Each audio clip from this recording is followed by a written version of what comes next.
Ya, stock pick untuk bulan November ini kita menambahkan 3 stock pick baru. Yang pertama adalah Bank Jatim atau BJTM. Yang kedua adalah perusahaan CPO yaitu Astra Golestari (ALI). Yang ketiga adalah perusahaan properti, dalam hal ini Demas.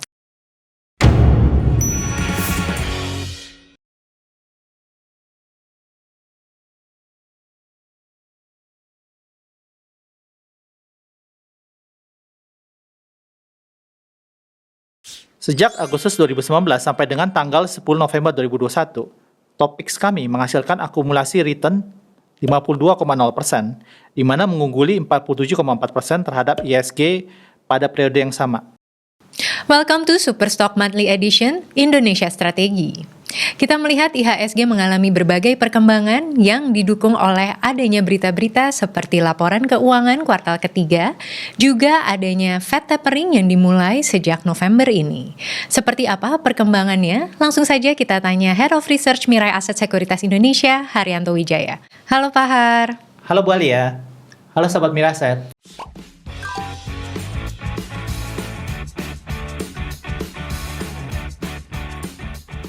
Nah, kemarin berita yang menggembirakan sekali nih ya Pak, IHSG berhasil mencetak rekor all-time high-nya di tanggal 11 bulan November ini. Nah, bagaimana nih perkembangan IHSG sejauh ini? Iya, kita melihat IHSG di bulan November ini masih cenderung dalam pola sideways sebelum akan melanjutkan pola kenaikannya di bulan Desember ini. Topik yang hangat saat ini yang sedang dibicarakan di capital market adalah dimulainya Fed tapering sejak November 2021 ini. Bisa dijelaskan lebih lanjut untuk sahabat Mirai Aset seperti apa program tapering yang baru dimulai oleh The Fed? Ya, tapering yang dimulai di November 2021 ini akan membuat The Fed akan mengurangi pembelian surat hutangnya yang tadinya per bulan sekitar 120 miliar per bulannya dengan mengurangi sekitar 15 miliar per bulannya. Dilihat lebih detailnya adalah sekitar 10 miliar US dollar dikurangi dari pengurangan pembelian treasury dan 5 miliar US dollar dikurangi dari pembelian mortgage-backed securities. Kalau dilihat dari run rate sekitar 15 miliar US dollar pengurangan surat utang pembelian ini, tapering ini akan berlanjut sampai dengan Juni 2022. Oke, jadi kita akan melihat adanya pengurangan setiap bulan yang dilakukan oleh The Fed ya untuk pembelian kedua aset tersebut ya? Iya, kita melihat hal ini akan berlanjut sampai dengan Juni 2022. Kalau lihat dari tabel Fed tapering program ini, The Fed tetap akan melakukan pembelian surat utang, tapi dengan jumlah pembelian per bulannya yang semakin berkurang ke depannya. Kalau dilihat dari bulan Oktober 2021, per bulan adalah sekitar 120 miliar US dollar per bulannya. Dengan pengurangan sekitar 15 miliar US dollar per bulannya, diperkirakan tapering akan selesai di Juni 2022. Tapi kita melihat bahwa The Fed tetap melakukan pembelian per bulannya. Biasanya Amerika menjadi kiblat nih dari pergerakan global market dan juga biasanya menimbulkan kepanikan juga. Jika terjadi kepanikan di sana, Indonesia juga turut panik nih Pak. Apakah dampak dari tapering ini juga bisa berpotensi mempengaruhi IHSG ke depannya? Kita melihat Fed tapering saat ini tidak akan tantrum seperti di 2013. Kalau kita ngelihat Fed tapering 2013, Fed tapering itu mempunyai dampak negatif yaitu tantrum yang membuat capital market di Indonesia terkoreksi. Dalam hal ini adalah IHSG turun dalam. Tapi kita melihat untuk tapering di tahun 2021 ini, kita melihat dampak daripada tapering relatively minimal untuk pasar saham Indonesia. Karena dua hal. Yang pertama adalah kita melihat makroekonomi Indonesia dalam hal ini, karena account defisit Indonesia saat ini jauh lebih baik dibandingkan current account defisit di tahun 2013. Yang kedua, kita melihat dari cadangan devisa Indonesia saat ini jauh lebih tinggi dibandingkan cadangan devisa di saat tapering tahun 2013. Tentu hal ini kita juga bisa melihat dari tingkat confidence investor asing terhadap saham Indonesia. Kalau kita melihat sejak Mei 2021, foreign tetap masuk ke saham Indonesia dan tidak mengurangi laju pembelian foreign net buy dari Mei 2021 sampai dengan saat ini. Berarti kita melihat foreign investor tetap confidence terhadap saham Indonesia pada saat pembahasan tapering dan pada saat tapering dimulai. Kalau kita lihat di chart Indonesia current account deficit, perbedaan antara Indonesia pada saat tapering 2013 dan saat tapering saat ini adalah pada saat tapering 2013 current account deficit Indonesia di antara 3 sampai dengan 4% current account deficit terhadap Indonesia GDP. Sedangkan saat ini Indonesia current account deficit berada di sekitar minus 0,5% current account deficit. Kalau kita lihat perbandingan chart antara pergerakan IHSG dengan pergerakan foreign flow terhadap saham Indonesia pada saat tapering di tahun 2013 dan pada saat tapering pada saat ini yaitu tahun 2021, kita melihat pada saat the Fed debat mengenai accommodative policy-nya di 2013 yang ditunjukin dari chart warna orange, terlihat foreign outflow dari saham Indonesia selama debat mengenai Fed accommodative policy tersebut. Yang membedakan dengan saat ini adalah yang dilihat dari chart warna orange, foreign tetap melakukan pembelian atas saham Indonesia baik selama the Fed melakukan debat atas accommodative policy-nya dan pada saat tapering sudah mulai. Dengan adanya confidence yang terus-menerus dari asing ini, kira-kira IHSG akan dibawa kemana nih Pak Har? Kita melihat bahwa IHSG akan ditutup di 6.880, yaitu best case skenario indeks akhir tahun 2021 ini. Kita melihat probabilitas tercapainya 6.880 adalah 60%. Untuk bull case skenario kita adalah IHSG ditutup di 7.100. Di mana kita melihat probabilitas terjadinya 7.100 bull case scenario ini adalah 30%. Kita melihat bear case scenario-nya adalah 6.485, di mana probabilitasnya kita melihat kecil, yaitu hanya 10%. Kenapa kita percaya bahwa IHSG lebih kepada upside risk dibandingkan downside risk? Hal ini karena 3 faktor yang mendukung. Yang pertama adalah kita melihat pertumbuhan laba bersih third quarter 2021 yang bagus. Kita percaya bahwa laba bersih di fourth quarter 2021 juga akan bagus karena ditopang berbagai macam hal. Yang kedua, kita melihat harga komoditas yang terus bagus sampai dengan saat ini. Dan kita lihat tahun depan juga akan tetap bagus. Yang ketiga, kita melihat bahwa mobilitas masyarakat yang terus pulih, bahkan hampir kembali ke level pre-COVID-19 level. Tentu ini akan membuat aktivitas ekonomi di fourth quarter 2021 ini pulih. Namun di satu sisi kita bisa melihat rilis data GDP kuartal ketiga yang ternyata below expectation konsensus. Bagaimana nih ke depannya? Indonesia membukukan GDP kuartal 3 yang di bawah ekspektasi konsensus, di mana hanya membukukan pertumbuhan sekitar 3,5%, di bawah ekspektasi konsensus yang sekitar 3,8%. Sebenarnya faktor yang membuat penurunan GDP ini adalah ternyata konsumsi domestik yang di bawah ekspektasi, yaitu hanya bertumbuh sekitar 1,0% year on year di kuartal 3 2021 ini. Sebenarnya hal ini bisa dimaklumin ya, karena kita tahu bahwa di kuartal 3 ini, yaitu terutama di bulan Juli dan Agustus, diadakannya PPKM ketat, di mana terjadi PPKM darurat dan PPKM level 4 di seluruh Indonesia. Tentu ini membuat aktivitas masyarakat turun dan konsumsi masyarakat turun. Tapi hal yang lebih bagus saat ini adalah tingkat consumer confidence sudah pulih kembali di Oktober.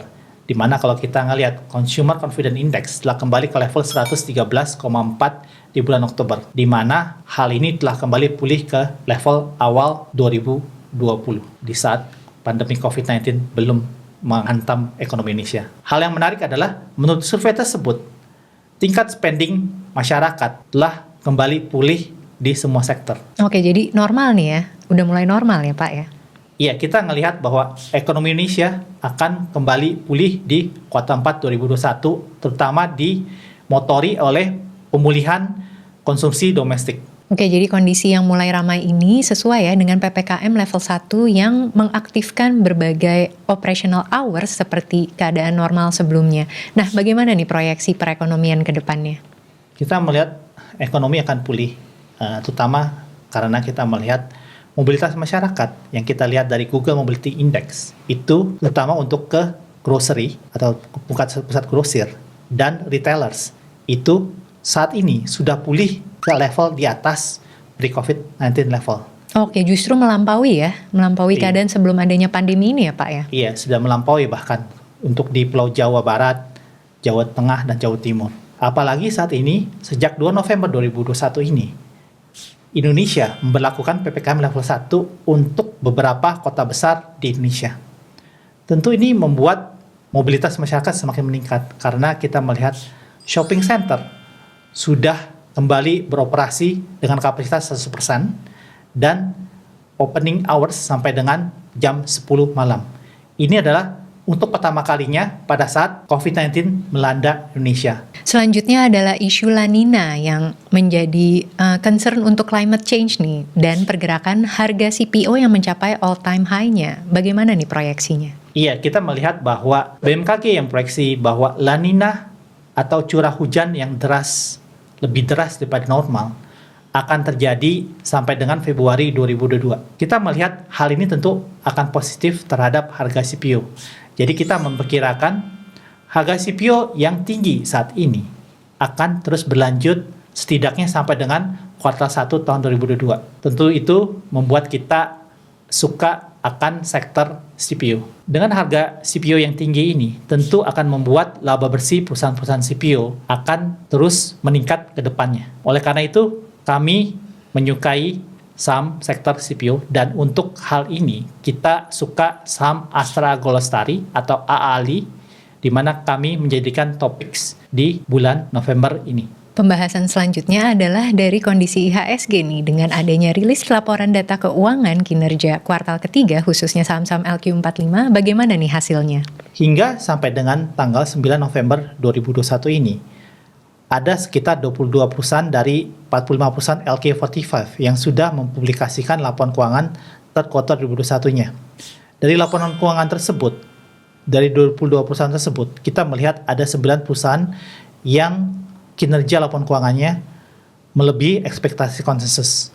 Di mana kalau kita melihat, terutama berasal dari sektor perbankan dan sektor mining. Sebelumnya tadi Pak Har mention adanya confidence yang cukup besar dari foreign investor nih. Bagaimana kondisi proporsi foreign inflow saat ini? Terlihat sejak Mei 2021, foreign investor terus melakukan pembelian saham Indonesia. Kita melihat hal ini terus terjadi walaupun tapering sudah mulai. Dan kalau kita lihat sektor yang paling banyak dibeli foreign investor adalah sektor finansial atau perbankan.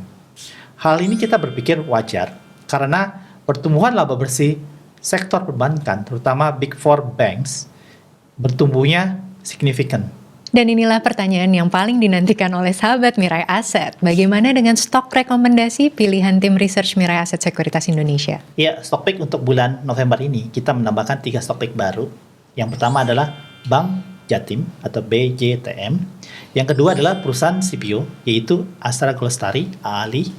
Yang ketiga adalah perusahaan properti, dalam hal ini Demas. Oke, baik, kita bahas satu persatu ya Pak Har. Ya. Dengan adanya 3 tambahan stok pick baru, berarti secara overall ada berapa sektor pilihan nih? Ada sekitar 5. Yang pertama adalah bank, yang kedua adalah properti, yang ketiga adalah retailer, yang keempat adalah perkebunan CPO, yang kelima adalah pertambangan batubara. Jadi kalau kita ngelihat 8 stok pick secara keseluruhan, yang pertama adalah BBNI, yang kedua BTPS, yang ketiga BJTM, yang keempat MAPA, yang kelima Demas, yang keenam BSDE, yang ketujuh AALI, yang ke-8 ITMG. Oke, ini sebenarnya bukan dari nomor 1, ranking 1 gitu ya Pak ya, cuma memang pembahasannya secara sektor ya. Ya. Oke, yang pertama adalah BBNI, kenapa nih alasannya? Ya, kita menyukai BBNI karena kita melihat bahwa valuasinya yang masih relatif murah dan pertumbuhan laba bersih yang signifikan. Kita melihat bahwa laba bersih BBNI 9 month 2021 ini itu above expectations, di mana pertumbuhannya juga semakin bulan semakin naik. Dan kita melihat bahwa pertumbuhan laba bersih Bank BNI ini akan berlanjut di 2022 juga, di mana kita melihat laba bersih Bank BNI tahun 2022 ini akan mencapai sekitar 15 triliun atau sudah kembali ke level tahun 2019 pada saat COVID-19 belum menghantam perekonomian Indonesia. Yang kedua adalah bank syariah, yaitu Bank BTPS nih Pak. Kenapa? Iya, kita menyukai Bank BTPS karena kita melihat bahwa momentum pertumbuhan laba bersihnya dan pemulihan ROI-nya ini akan tetap bagus ke depannya. Kita melihat BTPS yang bukukan laba bersih 9 month 2021 sekitar 1,1 triliun atau bertumbuh sekitar 116% year on year. Ini akan kembali membukukan pertumbuhan loan double digit ke depannya. Dan BTPS juga berencana untuk meluncurkan mobil apps-nya, di mana kalau kita melihat hal ini tentu bisa menurunkan cost of fund-nya agar bisa setara dengan bank buku 4 papan atas. Oke, dan selanjutnya adalah pendatang baru, yaitu Bank Jawa Timur atau BJTM. Kenapa kita suka bank BJTM? Karena kita melihat bahwa LDR BJTM yang rendah yaitu 50% di September 2021 ini memberikan ruangan yang besar bagi BJTM untuk membukukan pertumbuhan loan growth ke depannya. Kita melihat bahwa BJTM ini cenderung mempunyai pertumbuhan laba bersih secara anual yang baik dan membagikan dividen yang relatif lebih besar. Kita melihat bahwa BJTM saat ini masih diperdagangkan dengan valuasi yang relatif murah juga. Berikutnya dari sektor retail, yaitu saham MAPA nih. Kami terus melanjutkan menyukai saham MAPA karena kami melihat bahwa pertumbuhan laba bersih di fourth quarter 2021 ini akan bagus. Kita tahu bahwa MAPA memang membukukan net loss di third quarter 2021 ini karena faktor PPKM yang ketat. Tapi kalau kita melihat bahwa sejak Oktober, pemulihan aktivitas masyarakat ke mall terus berlanjut. Bahkan di November tanggal 2 ini, PPKM level 1 membolehkan mall untuk beroperasi 100% kapasitas dan sampai dengan jam 10 malam. Ini adalah pertama kali sejak COVID-19 berlangsung di Indonesia. Tentu ini akan membuat pertumbuhan pada laba bersih MAPA akan bagus di fourth quarter. Apalagi kita tahu bahwa international traveling year end ini masih terbatas. Tentu ini membuat mid to high income people year end spending mereka di Indonesia. Selanjutnya dari sektor properti, yaitu BSDE. Kami terus menyukai BSDE karena kami melihat bahwa BSDE sebagai penerima manfaat dari PPN yang ditanggung, di mana kalau kita melihat bahwa resales BSDE telah pulih.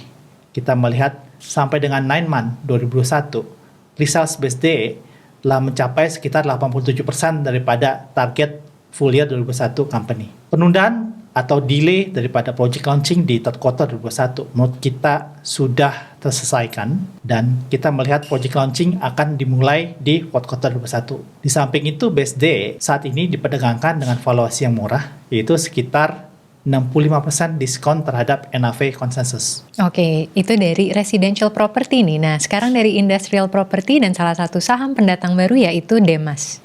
Ya, kenapa kita suka Demas? Kita melihat bahwa momentum pembagian interim dividen Demas ini akan membuat harga saham Demas akan naik. Kalau kita ngelihat track record Demas yang dalam 3 tahun terakhir membagikan dividen di atas 100% daripada laba bersihnya. Dan kalau kita ngelihat dalam 2 tahun terakhir, Demas biasanya membagikan atau mengumumkan dividennya itu di akhir November. Yang dimana kalau kita ngelihat biasanya dalam 2 tahun terakhir itu, pembagian interim dividen itu lebih daripada 100% dividen payout ratio atas kinerja laba per lembar saham 9 bulan tahun tersebut. Dengan menggunakan asumsi dividen payout hanya 100% atau konservatif terhadap laba bersih per lembar saham yang sekitar Rp13 sampai dengan 9 bulan 2001. Kita melihat di interim dividend yield ini akan menghasilkan sekitar 5%-an interim dividend yield. Menurut kita hal ini bagus untuk kinerja sahamnya. Dan dari sektor batubara masih ada ITMG. Kita juga melanjutkan menyukai ITMG karena kita melihat bahwa harga batubara yang masih cenderung tinggi yaitu di atas level 100 US dollar per ton, ini tentu akan membuat kinerja pertumbuhan laba bersih ITMG terus berlanjut di kuartal-kuartal selanjutnya. Kita melihat ITMG akan diuntungkan karena memiliki exposure yang tinggi terhadap spot market dan export market. Kalau kita hitung, di mana laba bersih per lembar saham ITMG diperkirakan sekitar 0,3 US dollar per lembar saham.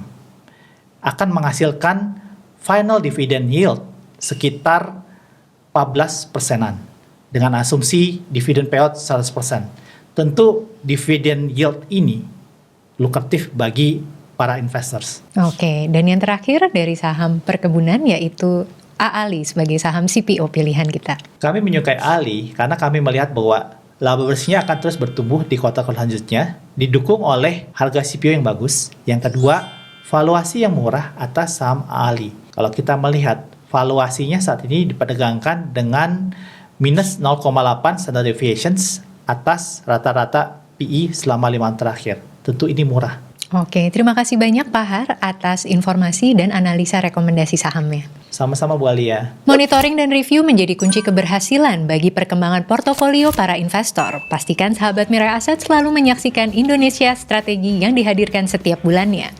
Sampai jumpa di Superstock selanjutnya dan happy cuan!